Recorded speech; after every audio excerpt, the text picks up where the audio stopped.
Wow. I mean, I think we'll know after the July 4th weekend.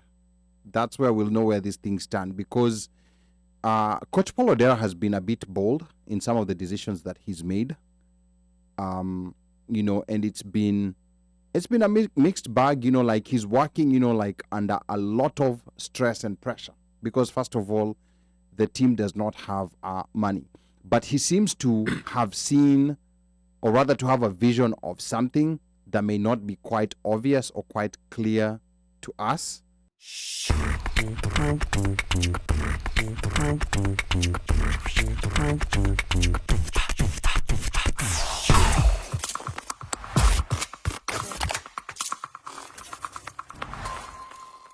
We have yesterday Kenya 15's coach, Mr. Paul Odera, named his 23-man squad. He named his 28-man squad that's going to be playing in the quarterfinals of the African World Cup qualifiers, which are going to be held in France. The team, which comprises of a mixture of experienced players and experienced players and young players, has a mix of 10 players who are under the age of 23. They have 8 players who are under the age of they have 8 players who are over the age of 30. So that's 18 players, and the rest are a mix of those who are between 30 and 23. So it's a team that Coach Paul Odera says he had to make a balance of experience and youth, trying to get Kenya to qualify for the 15th Rugby World Cup for the first time. This list is so long, I could have named all of them, but I feel it's just too long. But let me try to get us some. So we have a few names like Darwin Mukiza, Colin Sinjera, somebody who I'm sure most of you know, Jacob Boje, who was also playing for the 15s, who's among the experienced players. We have Dominic Carlson, who's in a university in Exeter. We have Andrew Semenyu, who is also an experienced player who plays in South Africa. Among those who are supposed to be among the experienced players. So we're playing Uganda on the 2nd of July in France. Remember, we made a feature a while ago about the World Cup African qualifiers being put to France, but we're in the quarterfinals. Gentlemen, what do you think? What do you feel? Do you feel that we're facing Uganda? A chance for us to go to the semifinals, a chance for us to go to the World Cup. Do you foresee these 15 teams making it to the World Cup? And also not just the team making it to the World Cup. Do you think it was a right mix for the coach to go against the normal procedure of just putting in experienced players and doing such a mix of youth? Remember, we have 10 players who are under the age of 23, 10 players who most probably are playing their first international game at this level. Wow. I mean, I think we'll know after the July 4th weekend. That's where we'll know where these things stand because Coach Paul Odera has been a bit bold in some of the decisions that he's made. And it's been a mixed bag, like he's working, like under a lot of stress and pressure because first of all, the team does not have money. But he seems to have seen, or rather to have a vision of something that may not be quite obvious or quite clear to us that may work. I expect us to beat Uganda. I mean, of course, we should not take Uganda for granted, but I expect us to beat Uganda. It's those other 2 countries that I am more worried about. There's 2 countries that I'm worried about, when it comes to African rugby. Of course, this is outside South Africa. South Africa has always been on a different level. Talking about Zimbabwe and Namibia, because they've caused problems for us before. So for this game against Uganda, I expect us to do well.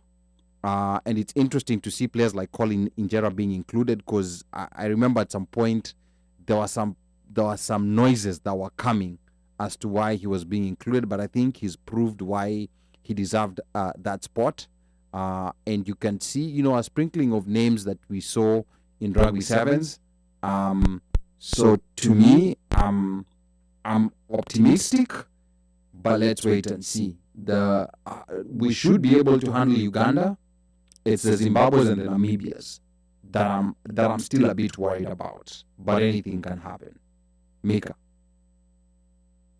Uno, what do you think about this? Do you think we have a chance? Maybe Dipange and Ali to the story yet. Let me ask, what's our record against UG? Pretty good. They beat us in the Elbow Cup last year, but we can beat Uganda. We can beat. So I think we can go to the World Cup actually. We can. The other two teams have beaten us in future, but they're not that. And I think which are those other teams, Mika? If you don't mind, just the Namibia and Zimbabwe, the two teams you're saying about, because I can actually say we can have. Let me. You know what? So if we beat Uganda, who are we gonna play? Ongea, your other quarter team guys in the quarterfinals. You know what I was saying? What I was saying is this. I think, and I'm with you on this one. I think sometimes the proof is in the pudding. We want to see. It's one thing to select. It's another thing now to have guys managing my challenges. Now, there's always the hope that the people selected, the persons, the players selected, when they show up, they will show up. And, we can actually, so if Mika is saying we can actually move, then we can move. And I think sometimes also, I more so concentrate on sevens, because that is what is always showed, it's aired. We follow those guys, study, trying to study. Tuko hapa, LA, Vancouver.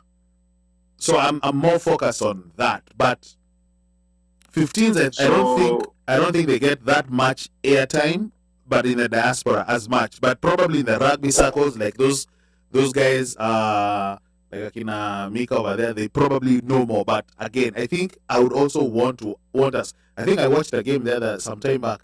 We were playing Namibia. Mika. So the team that we are playing Uganda, right? Yes. The team that can still qualify over here are Namibia, Burkina Faso, Zimbabwe, Uganda, and Kenya. Those are the teams that still have a chance. So we are playing Uganda. And Namibia are playing Burkina Faso.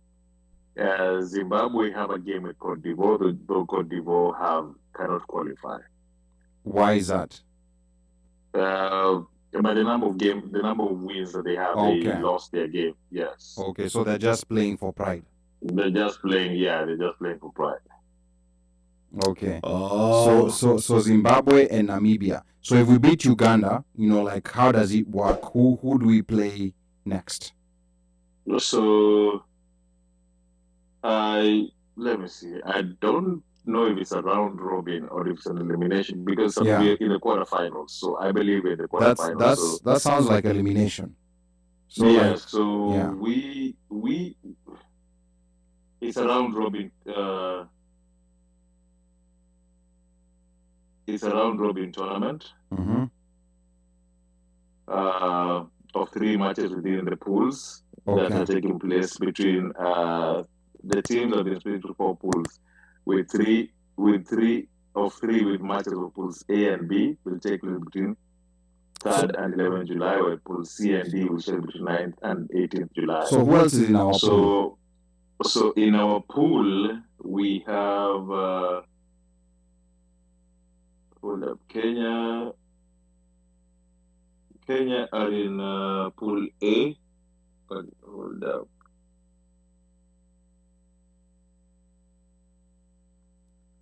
Because Kenya in pool B. We're in Zambia, Senegal. We're playing against Zambia and Senegal. Okay, so Zambia and Senegal. So those ones, I'm assuming they should not give us a problem.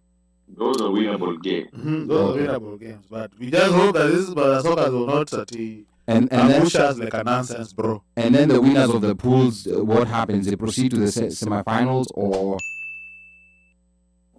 So we're in the quarterfinals right now. So we are playing Uganda, and then the winner will play the runner-up in Pool A. In the first two pools, quarterfinals will be. So basically, the quarterfinals, and then.